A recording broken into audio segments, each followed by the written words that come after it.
Okay, let's start with a really simple question. What is machine learning? This sounds pretty mysterious, right? What does it mean for a machine to learn? Well, let's take a look at something we're familiar with, coding. When we code, we have an input, and we build a function which takes this input and transforms it into an output that we want. We build a simple function, like x plus 1, which takes input like 1 and adds 1 to it, producing an output. This is really simple, right? Well, that's what really software is. Software takes some kind of user's input, and with its collection of functions, creates an outcome that is useful to the user. Machine learning simply flips this model around. Instead of providing a function and an input, we are now giving it input and a desired output and letting the machine figure out what this function is. So for instance, we give it an input of 1 and an output of 2, and the machine figures out what this function should be. In this case, x plus 1. If we switch back and forth from the coding model and the machine learning model here, you can clearly see the difference. And that's really all machine learning is. This is not so mysterious now, right? Now, where does this learning in machine learning come from? It comes from the fact that we are using an iterative try and error to try and figure out what this function is. So we give an input, we give an output, and try to guess what this function is. It looks like x plus 2. But given another input and output, now x plus 2 seems incorrect. So we guess another function. Now this function satisfies both datasets, 1, 3, and 2, 5. And this is learning, right? We are iteratively trying and finding a function that satisfies all given datasets. And even without knowing anything else about machine learning, we can already discern an important characteristic of machine learning. We obviously need multiple data points to guess the function correctly.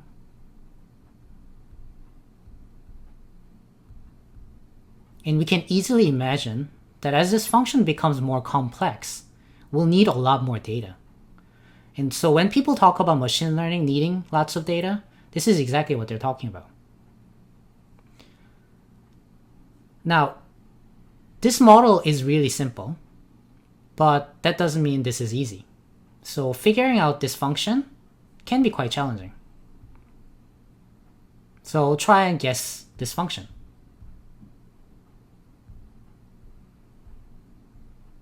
That's not so easy, right? So it turns out to be this is 2x squared plus 3x. And if you think about it, this is still a really simple function.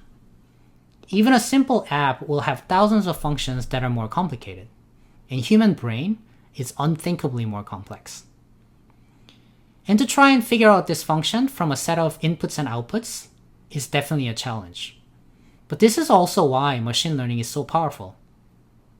As coders, we spend a ton of time trying to build a software, which is this function part. But with machine learning, we're offloading this heavy lifting part to a machine. For the right set of problems, employing a machine learning algorithm can reduce the amount of work we do as coders by orders of magnitude. We're talking hundreds of lines of code instead of tens of thousands we routinely write in creating a typical software. So that's what we're trying to accomplish. That's what this course is all about. How do we let the machine more efficiently figure out this function? There are really inefficient ways of doing it. For example, we can randomly guess it until we get the right output. In fact, that's how nature does it. This is the algorithm of evolution. Random mutations happen, and if it happens to be better at surviving than the incumbent, it becomes the new standard. That's how our brains evolved. Given an input, say a lion running towards you, the brain tries to figure out how to stay alive. And by many random mutations, the brain slowly got better at dealing with inputs like this lion. But this is a brute force method. This is why it took evolution hundreds of millions of years to perfect a system like our brain. Since we don't have that kind of time, what we're trying to do is how do we come up with this function in a more efficient way? And that is what deep learning tries to accomplish. And that's basically the goal of this course. Let's quickly summarize what we talked about in this video. So the traditional coding that we're used to, we are trying to take an input and build a complex set of functions, which is a software, which will create an output. Now machine learning flips this model around, where we specify an input and a desired output, and let the machine figure out what that function is. And again, this function is where the heavy lifting is done. So we are able to offload this work to the computer through a machine learning algorithm. So the entire field of machine learning really is trying to find out what is the most efficient way to figure out this function.